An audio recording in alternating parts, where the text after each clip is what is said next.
Bem, vamos continuar a nossa história da aula 20.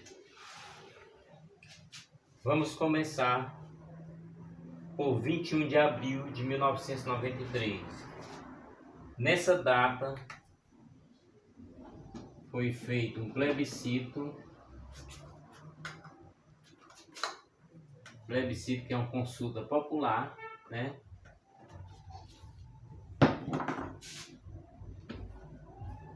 Plebiscito, uma consulta popular para definir a forma e sistema de governo.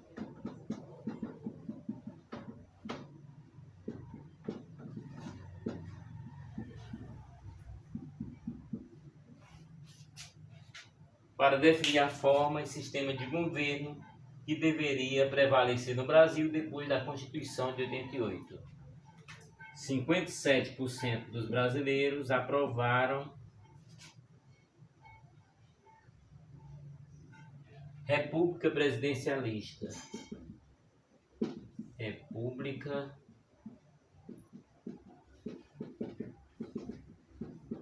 Presidencialista. Portanto, foi aprovado a República Presidencialista.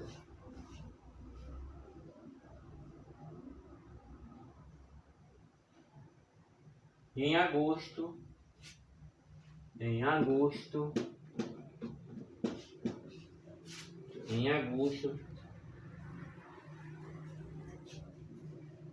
governo Itamar Franco corta 3 zeros. O governo Itamar Franco corta 3 zeros do Cruzeiro.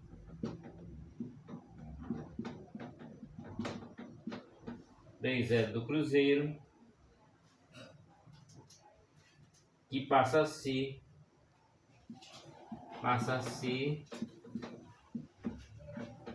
Cruzeiro Real. Passa a ser Cruzeiro Real. Restabelece o reajuste automático mensal para os trabalhadores que ganham até 6 salários mínimos, todas as vezes que a inflação ultrapassar um certo nível.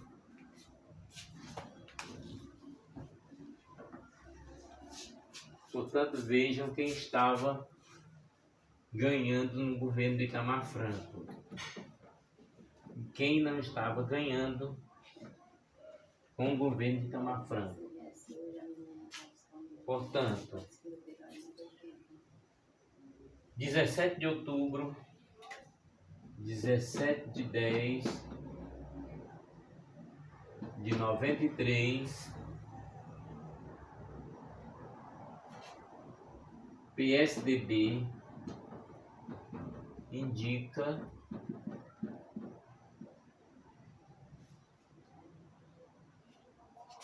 Fernando Henrique Cardoso como candidato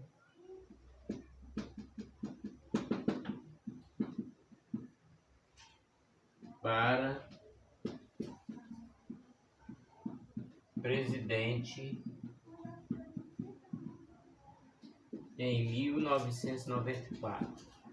Portanto, para a eleição de 1994, o PSDB indicaria Fernando Henrique Cardoso como candidato para presidente do Brasil.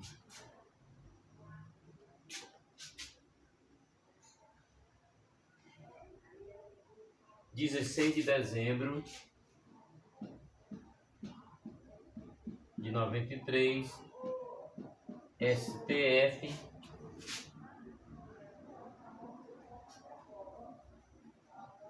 confirma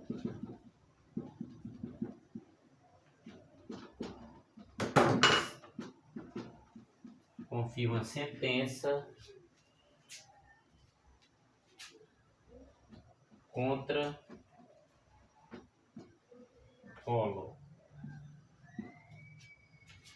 Portanto, 16 de 12 de 93, o Supremo Tribunal Federal confirma a sentença contra Collor. Não poderá exercer cargos públicos até o ano 2000.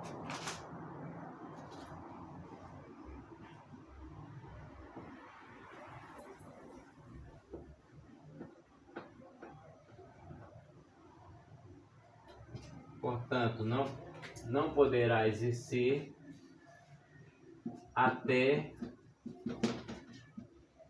2000. Collor não poderá exercer cargos públicos. 29 de dezembro de 93, Fundação Getúlio Vargas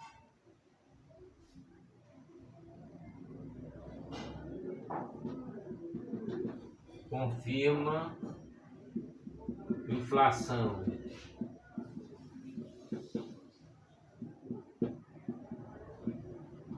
do Brasil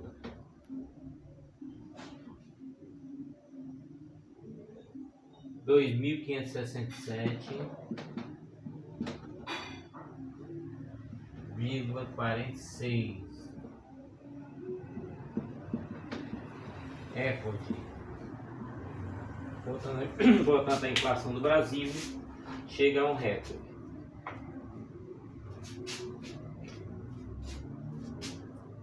Então vamos ao ano de 1994, onde o Brasil aposta tudo ou nada no Plano Real.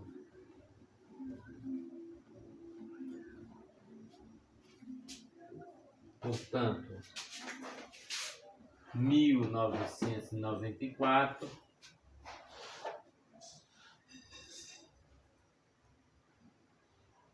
(7 de janeiro), o que acontece? PC Farias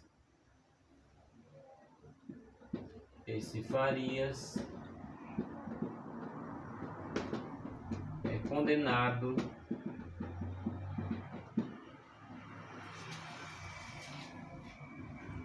por sonegação.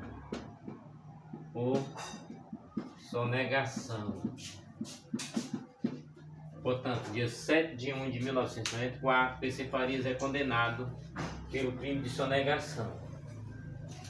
10 de fevereiro, a American Watch, Organização Americana de Direitos Humanos, anuncia que foram assassinados 5.644 crianças e adolescentes no Brasil, de 88 a 91. Portanto, 1º de julho,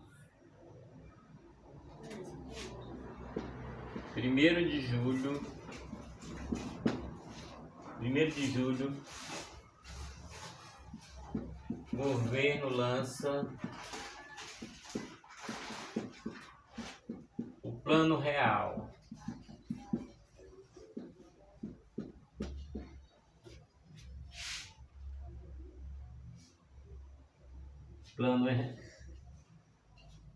Plano Real.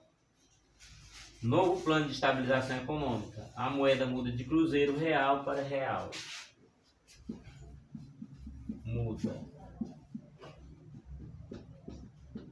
de cruzeiro real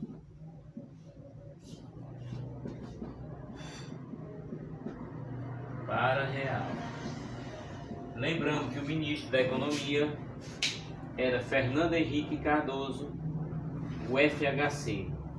Daí a grande surpresa que poderemos ter na eleição de 1994.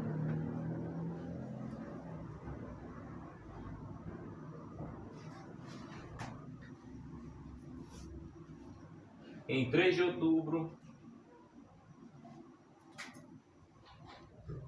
outubro de 1994, Fernando Henrique Cardoso, FHC. Eleito presidente.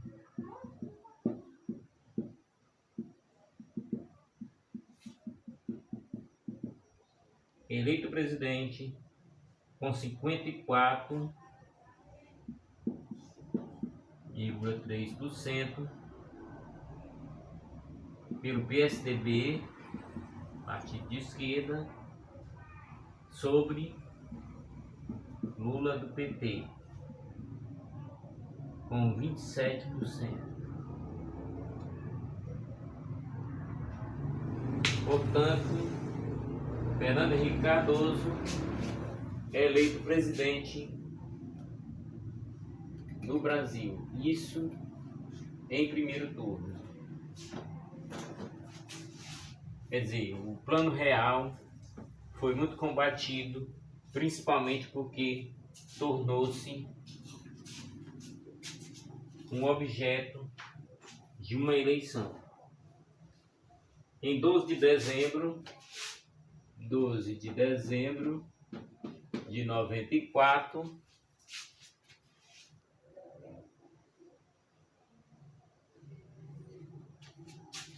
o STF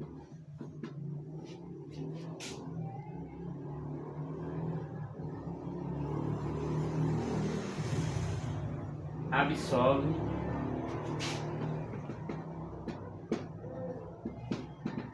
Collor e PC Farias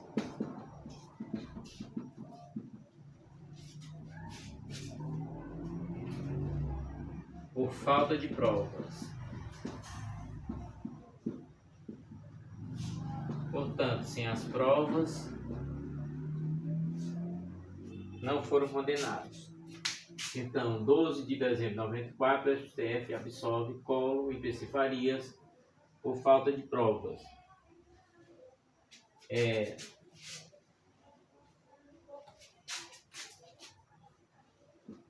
Corrupção passiva. Portanto, eles não encontraram provas da corrupção passiva. Não encontraram as provas. Portanto,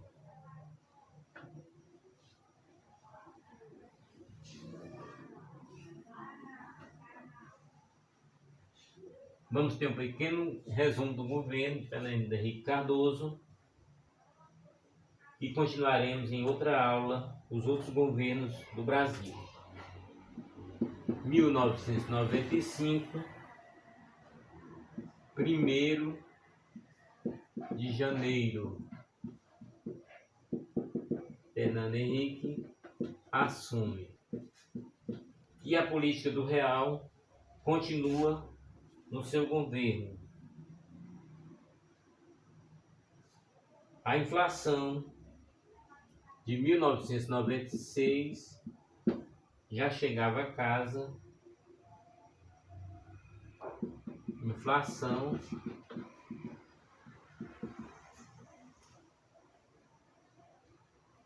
de 10% ao ano. Quer dizer, a estabilidade do país, que começou com o Plano Real, continuou até 1996. Em 1997, caiu para 4,8%. Em 1998, anote o fato, deflação no Brasil.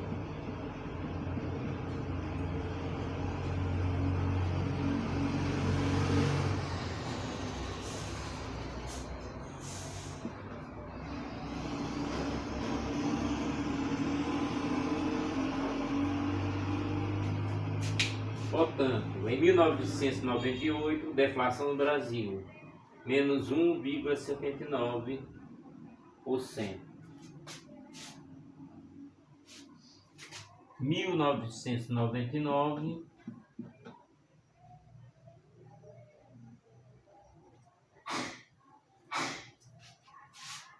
segundo governo FHC. Lembrando que em outras aulas vamos aprofundar mais sobre o governo de Fernando Henrique Cardoso.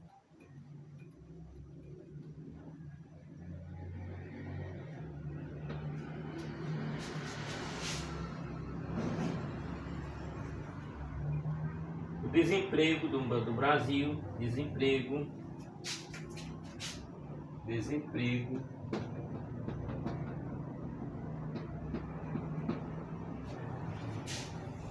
estava em 7,7% da população do Brasil no ano de 1999.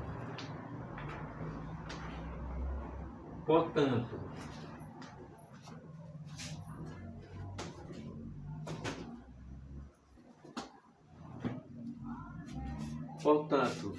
nas próximas aulas vamos aprofundar os governos de Fernando Henrique Cardoso,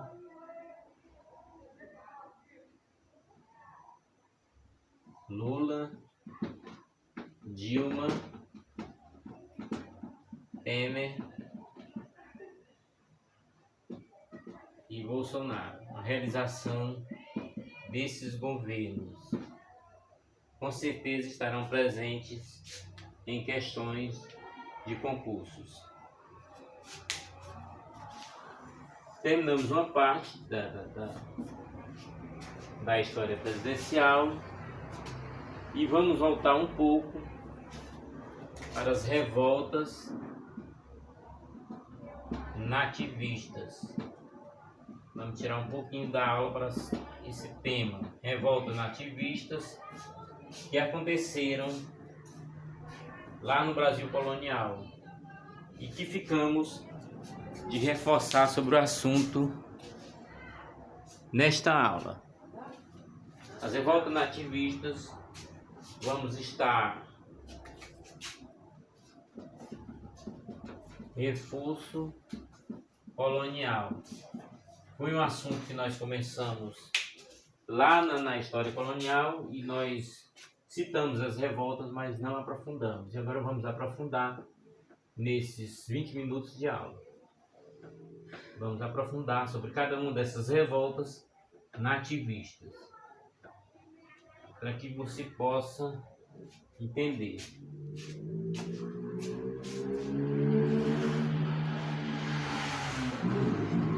Visão geral. 2 tipos de protesto ocorreram no Brasil colônia no século XVII e início do século XVIII. Então, 17 e 18.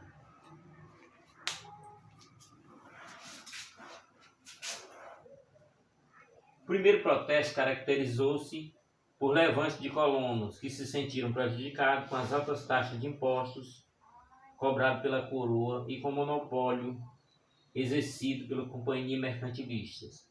Esse levante não tinha caráter anticolonial e independentista.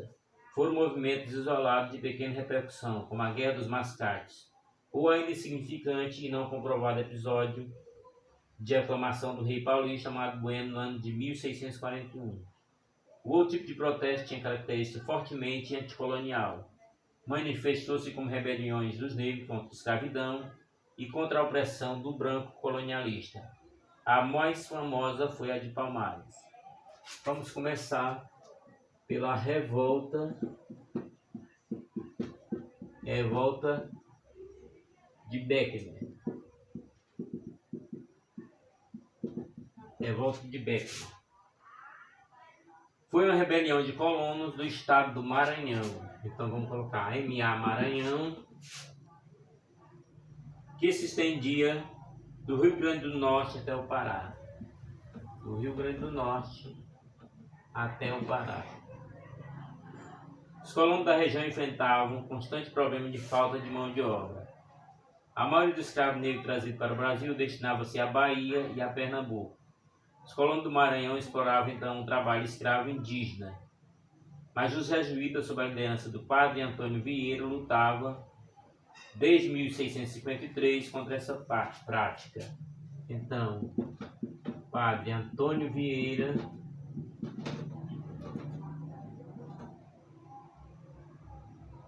em 1653, já lutava contra essa prática. Em 1661, os colonos se revoltaram e expulsaram os jesuítas. 1661, expulsão dos jesuítas.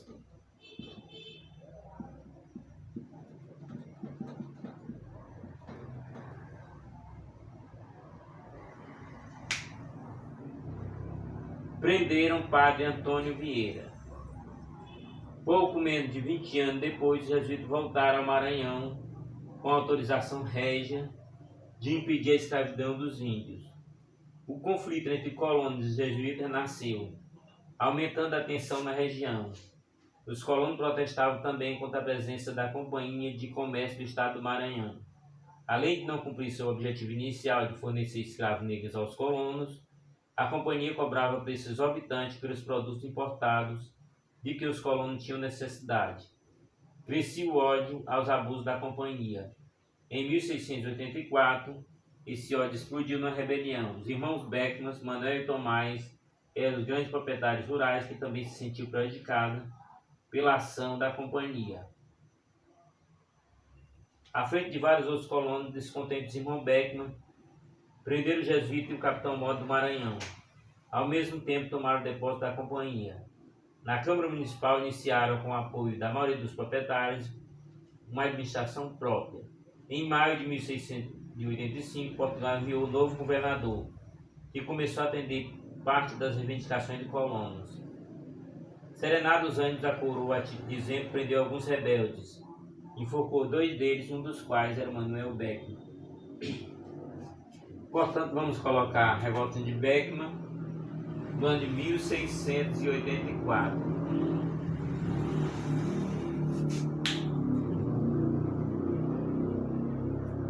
Portanto, conflito de interesses, né? Os colonos contra a Companhia do Maranhão. E no final, o governo de Portugal resolveu a pendência, uma parte acordo, uma parte punição. Agora vamos citar a Guerra dos Mascates. Guerra dos Mascates.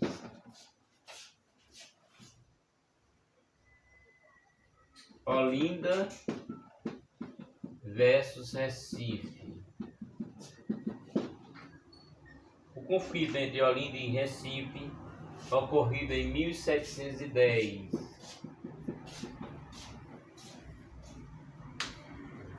Está relacionado com a perda de poder político dos senhores de engenho de Pernambuco. A economia açucareira da região estava em decadência, porque não conseguia competir com o açúcar das Antilhas, no Caribe, ao mesmo tempo que o eixo econômico da colônia se deslocava para a região da mineração. Recife havia se desenvolvido bastante desde o domínio holandês. Destacava-se com um dinâmico porto comercial dominado na sua maior parte por comerciantes portugueses. Esse mercado de portugueses passaram a reivindicar o direito de ter representante na Câmara de Homens Bons de Olinda, domínio exclusivo dos grandes senhores do engenho. Em 1703, os comerciantes ganharam esse direito e, ao mesmo tempo, estenderam suas reivindicações para que Recife fosse reconhecida como vila, tendo assim autonomia política em relação a Olinda. Esse pedido foi aceito em 1709. 1709, Recife se torna vila. O rei Dom João V concede o título de vila a Recife.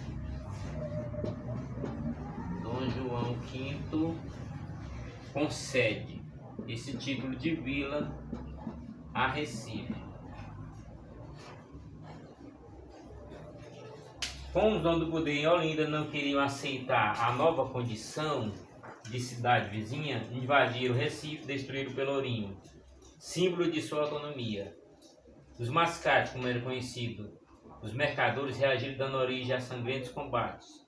Os conflitos se estenderam até 1711, quando a região foi pacificada com a vinda de autoridade da metrópole. Portanto, os mascates eram exatamente os portugueses de Recife. Então vamos agora para a Guerra dos Emboabas.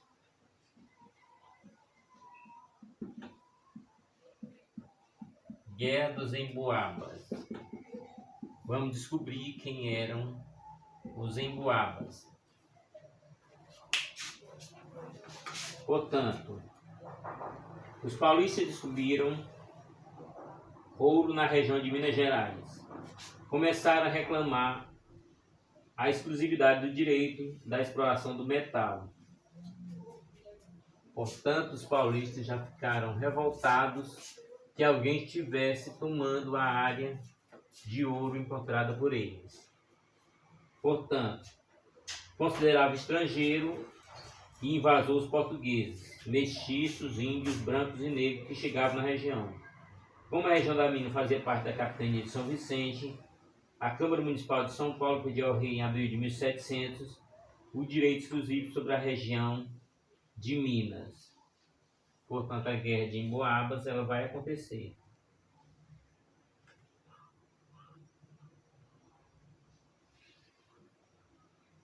O clima começava a ficar tenso.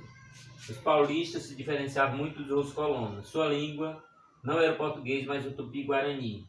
Eram mais pobres, andavam vestidos de forma bastante simples, quase sempre descalços. Por essa razão, chamavam os outros colonos de emboabas. Portanto, emboabas eram os outros, né? Os outros eram os emboabas. Emboabas, aqueles que andavam de botas. Os paulistas concentravam o rio entre os rios das Velhas e o Rio das Mortes, na região de Vila Rica de Ouro Preto, liderados por Borba Gato, superintendente de Minas. Os emboabas, liderados por Manuel Nunes Viana, mantiveram constante atrito com os paulistas por quase um ano. Portanto, Borba Gato era o líder dos paulistas. Borba Gato, líder paulista. Líder paulista. E Manuel Nunes Viana. Manuel Nunes Viana era o líder em Emboaba.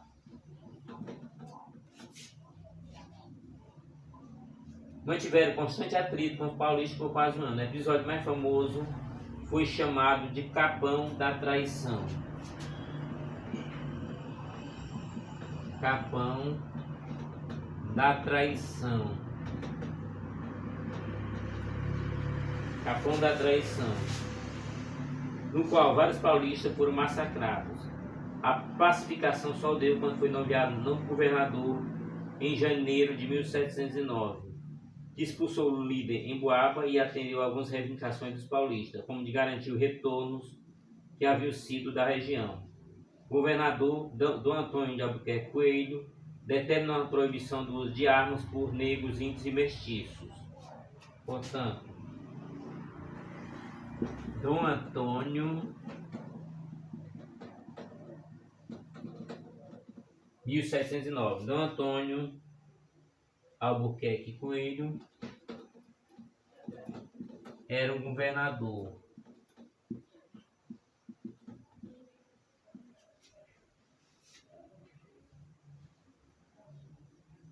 Além de garantir a proibição de armas, instituiu uma companhia de soldados para garantir a ordem. O conflito refletia a pouca organização administrativa em que se encontrava a região mineira. A partir daí, a coroa começou a esboçar os primeiros sistemas de administração e organização para explorar o ouro.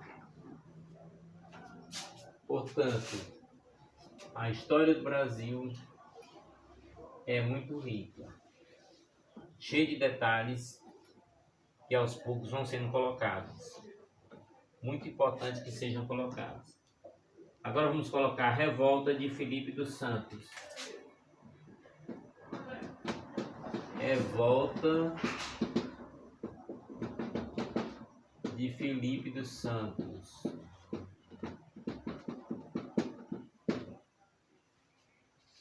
Revolta de Felipe dos Santos, 1719. As casas de fundição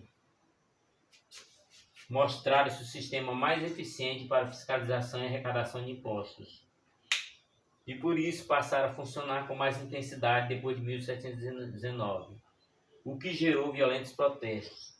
Um dos processos mais importantes dessa época foi de Felipe dos Santos, que se rebelou contra a extorsão da coroa. Por isso foi preso, executado e esquartejado em 1720. Portanto, 1720,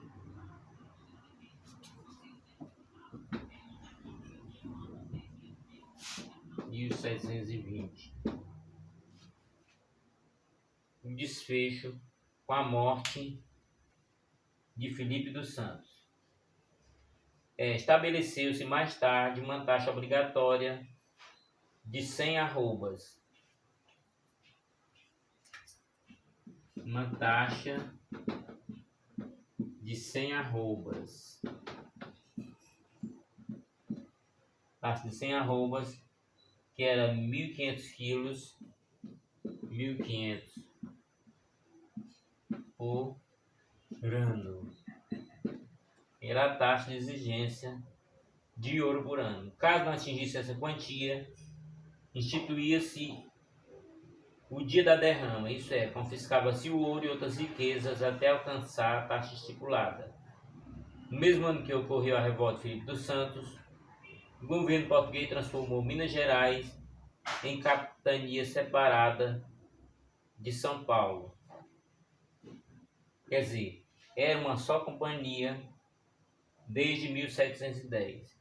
Portanto, essas são as revoltas do período inicial da história do Brasil, as revoltas nativistas. Revoltas que aconteceram para amadurecer a independência do Brasil.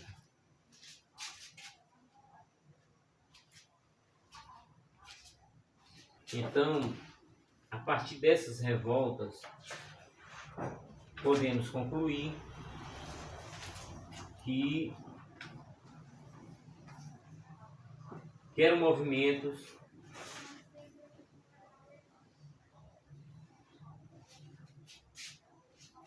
movimentos da libertação nacional. É um assunto que nós vamos estar explorando, né?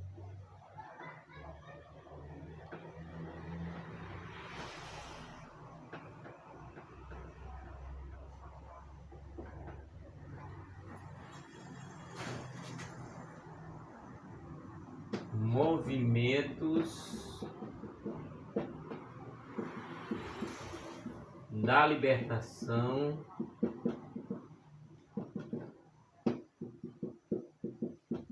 nacional. É outro assunto que também tínhamos guardado para aprofundamento.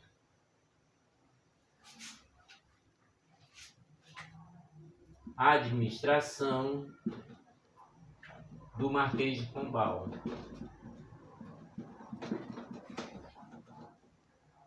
Portanto, em Portugal, o despotismo esclarecido foi marcado pela ascensão ao trono do rei José de 1750 a 1777. Portanto, rei José de 1750 até 1777.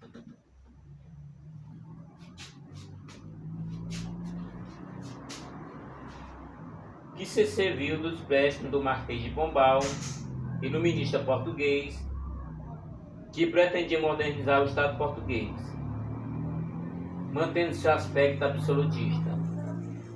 Fundou a Companhia Vinícola do Alto Douro, rompendo o monopólio inglês.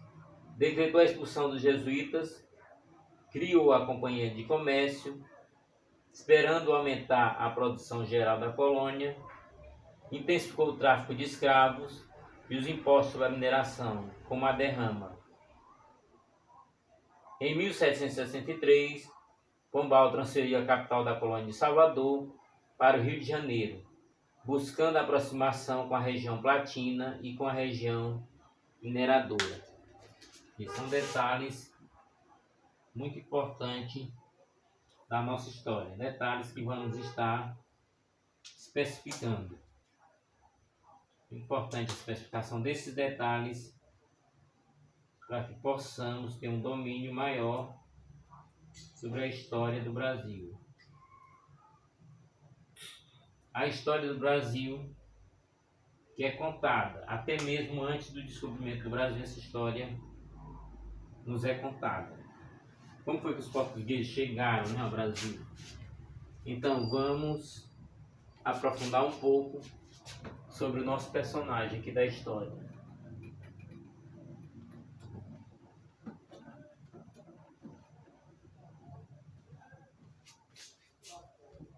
Bem, o Marquês de Pombal,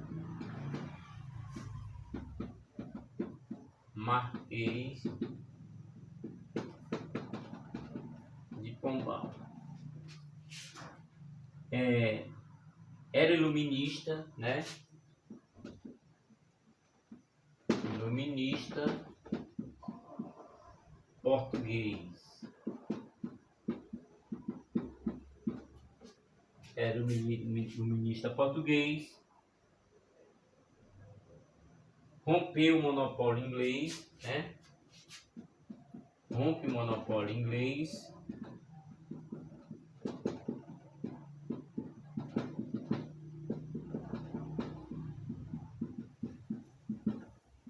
Rompe com o monopólio inglês. Expulsou jesuítas.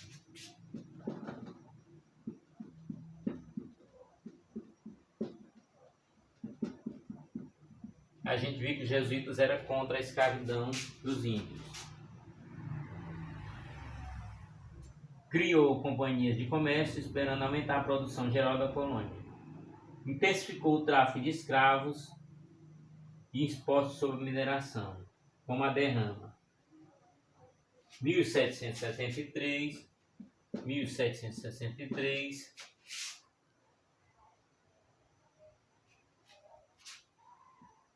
mudou a capital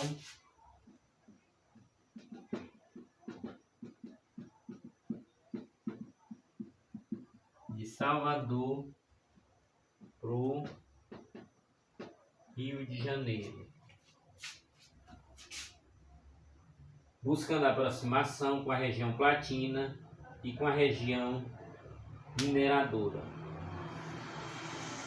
E aí nós vamos ver as principais rebeliões do período.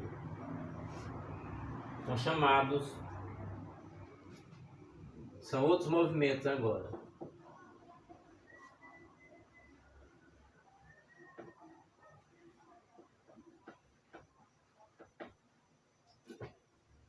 Movimentos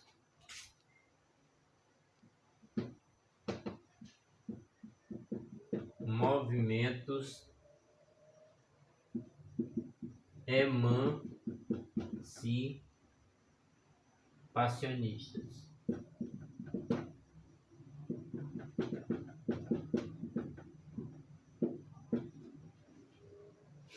Então nós vamos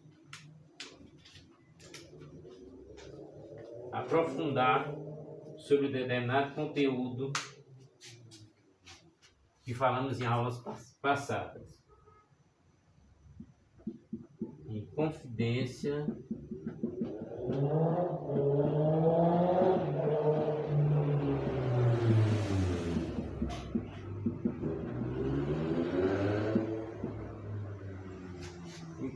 Mineira.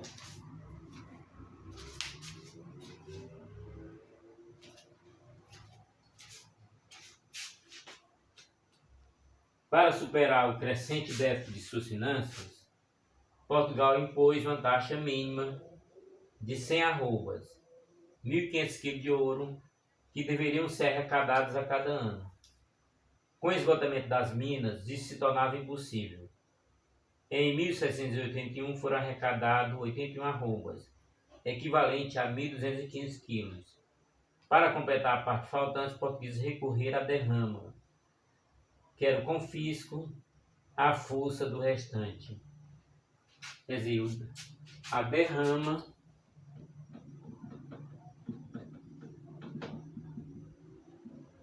era o confisco de tudo. Se você não atingiu, então todos os bens eram executados na derrama. Além do confisco sobre o ouro, Portugal aumentou o imposto sobre as mercadorias. E o Brasil era obrigado a comprar da metrópole. Para isso, as revoltas e protestos aumentavam cada ano na colônia. E as autoridades portuguesas reprimiam com violência qualquer questionamento de sua autoridade. Portanto,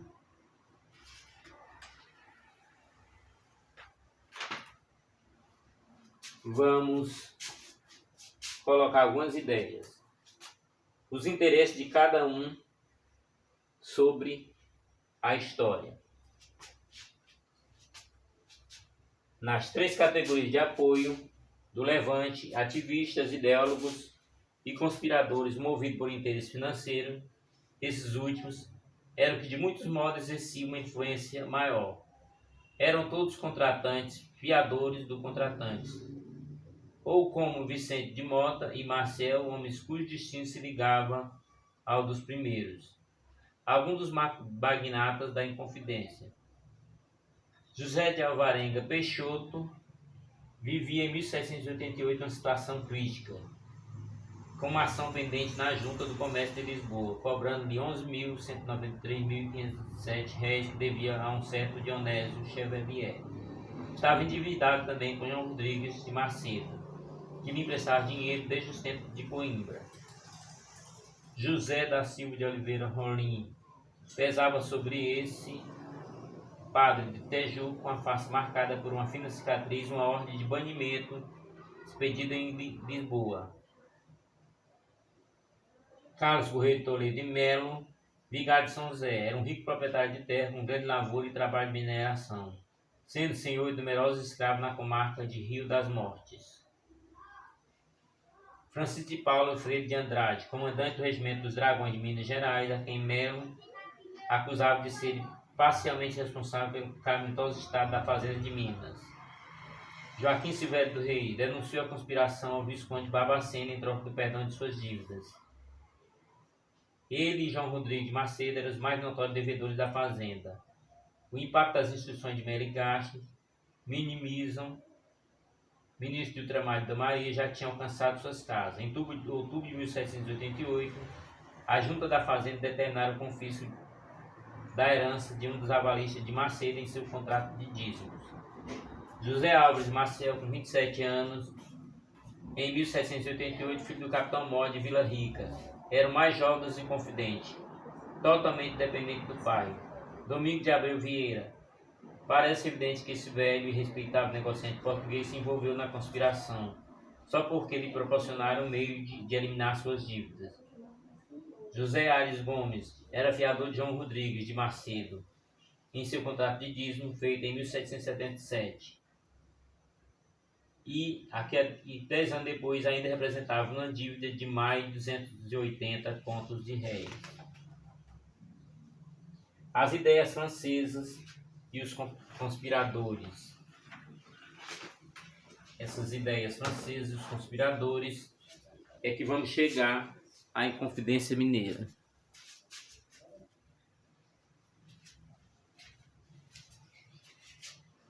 Em nossa próxima aula estaremos falando sobre as ideias francesas e os conspiradores, sobre a conspiração, sobre a denúncia, a repressão e devassa, Depois estaremos com a revolta dos alfaiates na Conjuração Baiana.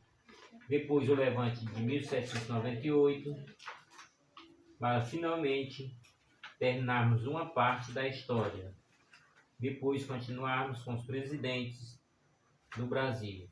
Portanto, é esse nosso roteiro de aulas. E vamos continuar na próxima aula.